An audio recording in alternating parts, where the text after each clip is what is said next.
Titu Mir, the defender of farmers and faith.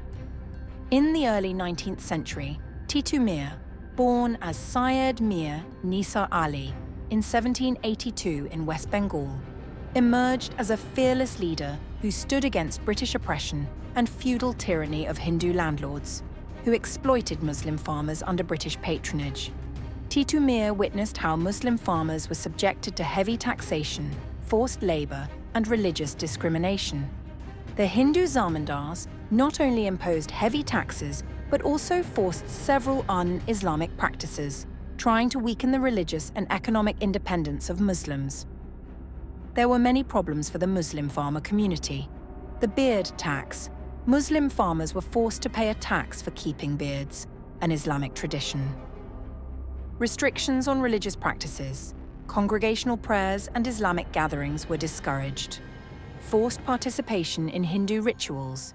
Muslims were compelled to take part in Hindu festivals and rituals. High taxes and forced cultivation. Farmers were forced to grow cash crops like indigo instead of food crops, leading to food shortages and financial distress. Suppression of Islamic education. Islamic madrasas and scholars were restricted, weakening Muslim identity and knowledge. Titu Mir used his religious influence to unite Muslim farmers and raise awareness about their rights. He preached against these unjust practices and mobilized an armed rebellion to defend the farmers.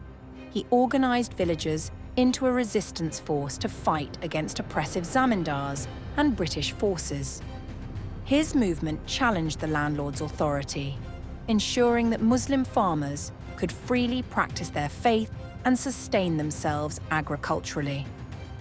To defend his people, he built a bamboo fort, which became a symbol of defiance against tyranny. He was successful in defending his fort from an attack from British. But later, British brought cannons. The bamboo fort was destroyed. Titu Mir was eventually defeated and martyred in 1831. His courage and resistance remain an inspiration in the fight against injustice and colonial rule.